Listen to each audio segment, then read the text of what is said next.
It's not a difference of opinion, it's just bigotry and hate. Because human rights and decency are not up for debate. If that's really where you stand with things, then the conversation's through. You don't deserve our energy, and we'll judge the shit out of you. Whatto folks, Thomas Benjamin Wilde Esquire here with song number 45 of my Song a Week project. This one was inspired by various conversations I've seen and heard, particularly in the last 10 years, where somebody will say something deeply offensive, bigoted, racist, homophobic, transphobic, etc. Will get called out for it, and will then say, well, that's just my opinion, and really consider that opinion to be equally valid to everybody else's. And you're entitled to that opinion, but also, you know, everyone else is entitled to judge you for it.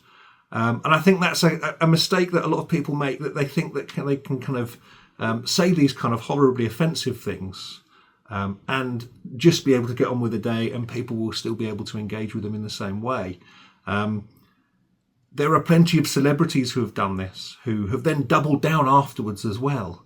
And it's made me lose the respect that I had for them, and also made me not want to engage with them. It's also happened with colleagues, acquaintances, family members.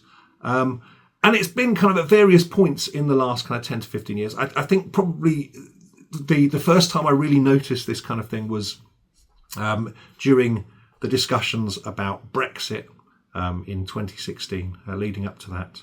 And you started to see kind of where people stood on certain things, and it was quite eye-opening. And it made you, it definitely made me and it made us change our opinions on various people that we knew. And it's fine if you engage in a conversation and actually realise that that isn't necessarily what they meant, and kind of they were just being clumsy with it. Then that's a different thing altogether. But it's when people double down on stuff and refuse to actually listen and just say it's my opinion. You're entitled to that opinion. You're entitled to say that. But I'm also entitled to not engage with you anymore. And really, that's what inspired this. There's been other points where this has happened as well. It definitely happened over 2020 with all the COVID restrictions, mask wearing and that kind of thing, doubting science, and doubting kind of various things. Then it happened with the Black Lives Matter protests as well. And actually... And then more recently with kind of transgender issues, LGBTQ discussions. Also in the discussions around the situation in Gaza, where a lot of the time there's a lot of dehumanising language used. And also everything leading up to the last US election. You just end up seeing people in a different light, and then you can't unsee it. And that's an issue. Now, I know lots of people in the States are having that experience probably at the moment. And you see a lot of people saying, well, we can still be friends. But actually, if you have that kind of wildly different perspective on kind of human rights and decency, then no, I don't think we can be friends. And so really that's what inspired this song. It's going to be interesting to see what the comments are on this. So yeah, tell me your experiences. Let me know. Keep it respectful. Don't go on rants about individuals. Also, anything that is just wildly offensive in a comment under here, I will just delete, because I don't ever engage in arguments on the internet, because I don't ever think there's any point, because nobody ever changes their opinion. But actually, the important thing is that you need to have a basic kind of standpoint of believing in universal human rights and decency and respecting people. Before really you can have a discussion about anything, in my mind. So yes, let me know your comments underneath. Ask me questions as well. It makes these videos a lot more interesting. But I get a feeling the comment section on this one is going to be particularly interesting this week. But let's see how it goes. I promise next week I'll be back to doing something a little bit more light, because I know last week's song was about preparing for the apocalypse. So, yeah, I will try and do something a little bit more light next week, but it's going to be interesting to see what happens in the comments on this. So, as always, ask questions, leave your comments underneath, and I will try and address them in the next video. I played this on my Flight Soprano Ukulele, details of which can be found in the description below the video. So you may have noticed that I'm still in this setup with my phone on the window. In the corner at the moment, there's still big bags of clothes. As I mentioned before, the washing machine broke. The guy's coming out to fix it on Monday. So next week, I'm hoping I'll be back to normal. In fact, I might not be posting a video next week because we're trying the dog out in kennels for the first time. We're taking him down for the day, hanging around for a little bit to make sure he's okay and settled, and then coming back home. And we're leaving him there for the day. It's the first time that we've tried this out, so we kind of need to be on call. So I'm probably not going to have time to shoot a video next week. So yeah, any comments will be addressed in the video afterwards. But hopefully after that, I'll have my old setup back, because the washing machine will be fixed. We'll be able to get this big pile of laundry out of the way, and also I'll be able to set up my microphone and everything again. So last week's video, planning for the apocalypse, I should have really done a comments bingo on that one, because I knew as soon as I wrote the song that people would be making reference to Fallout, the video game or TV show, however you recognise that. And yeah, lots of people across social media have suggested that it should be a song on the Fallout soundtrack. Now, actually, the first couple of notes were inspired by the Ink Spots' I Don't Want to Set the World on Fire. So if you listen to the first two notes of it, they're the same as I Don't Want to Set the World on Fire, which, just a little Easter egg in there. Nobody's noticed that, but people have made reference to it sounding like that. And that was definitely the sound I was going for. Also, lots of people have pointed out Tom Lehrer. I'm a massive Tom Lehrer fan, but thank you for that. Yeah, We Will All Go Together When We Go is one of my absolute favourite songs of all time. There is a video of myself and Tom Carradine doing a cover of that on my YouTube channel, so have a look through for that if you're interested in having a look at that. So, planning for the apocalypse. Let's have a read of some of these comments. Amdead I9563 says, the world is on fire and I'm at the edge roasting marshmallows. Yeah, absolutely. Would be completely what I would end up doing. I say kind of a glass of whiskey. Some marshmallows would be nice with that as well. So yeah, I'm with you there. Sergeant Bouchery has said, the apocalypse is coming. Let's go to the Winchester. Have a nice cold pint and wait for it all to blow over. Yeah, Shaun of the Dead reference there. One of my absolute favourite films as well. Yes. Yeah, sitting at the Winchester having a pint, wait for it to blow over. Rest Cure says, I have a few books that I need to get to reading. Hopefully I won't break my only pair of glasses before I get to it.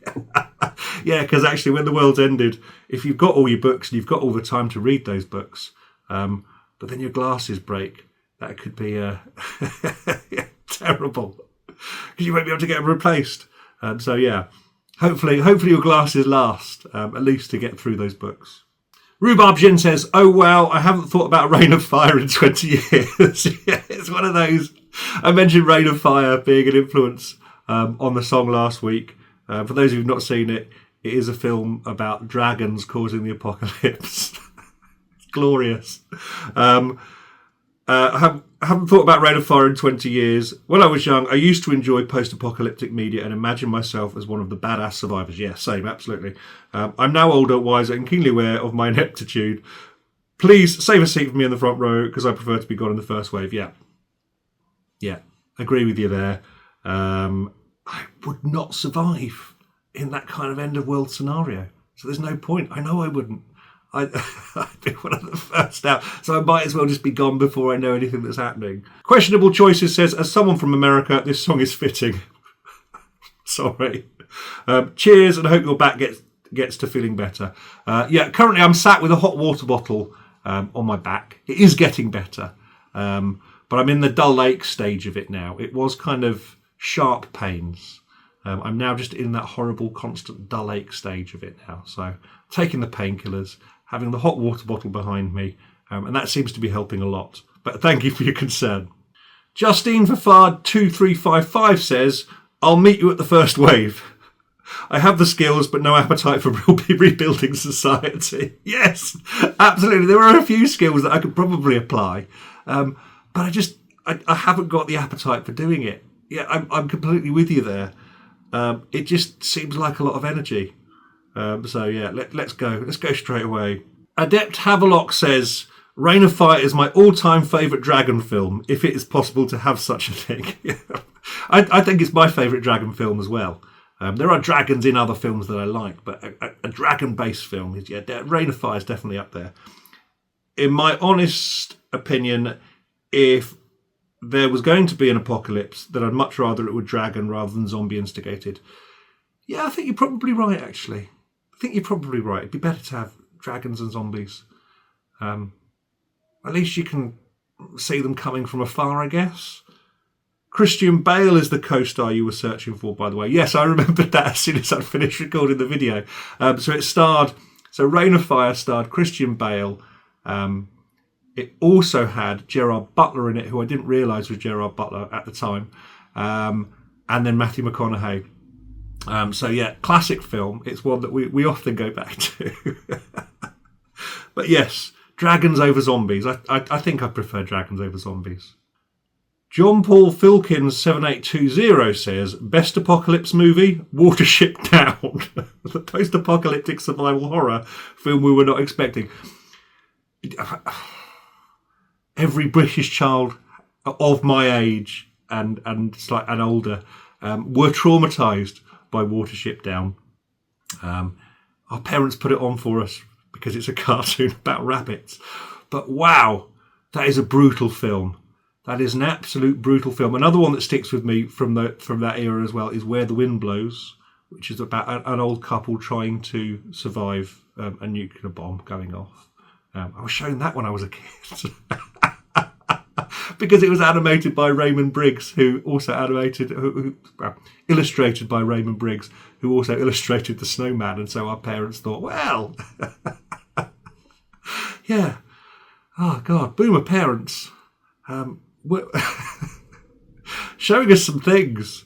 But yeah, no, I agree. Watership Down. And if you've ever come across The Animals of Farthing Wood, that is quite brutal as well. As a children's TV series. God, we really did have some fucked up TV and films when I was a kid. So James Wright 4322 says, Thomas, have you ever attended a Glastonbury festival? If so, do you have any stories from it? If not, could you tell us favourite concert ever attended story? I have actually been to Glastonbury Festival over 20 years ago now. I went solidly for about 4 or 5 years. And it just all got very messy. So it was, the first time I went was pre the big fence going up. And actually we could just walk into Our Price, the record shop, and buy tickets from there. There wasn't this massive scrabble to try and get tickets online. But it gradually got harder and harder and harder.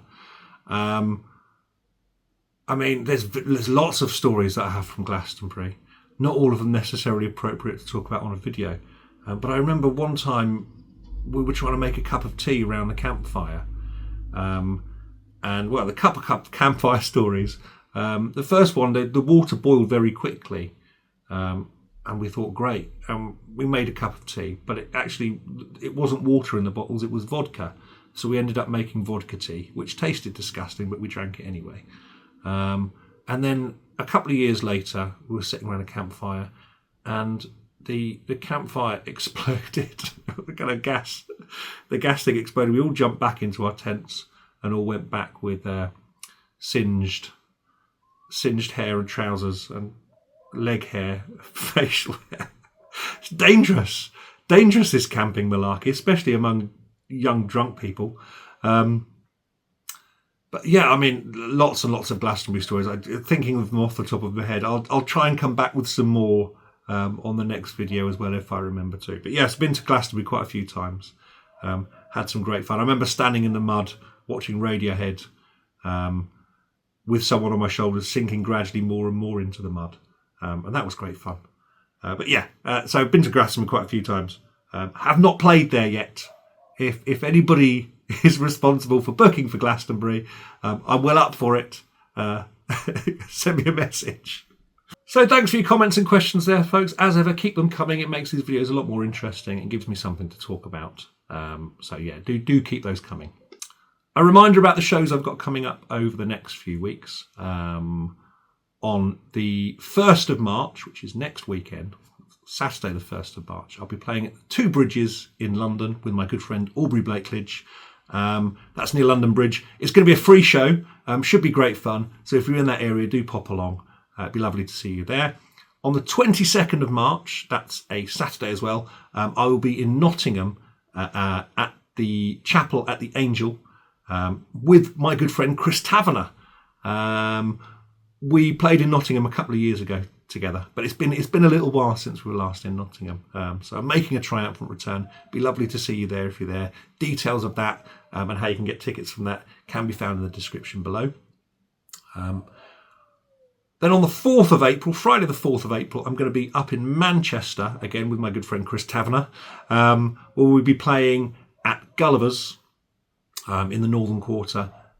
Tickets, again, can be found, with details to the tickets can be found in the description below. If you'd like to see these videos before anybody else, then you can join my Patreon community. And as well as seeing these videos first, you'll be able to access all kinds of other exclusive content, such as live shows, Zoom chats, and hearing all of my new music first. So follow the link in the description below the video. That's about it from me for this week. Thank you very much for watching. Until next time, stay safe and toodle pip.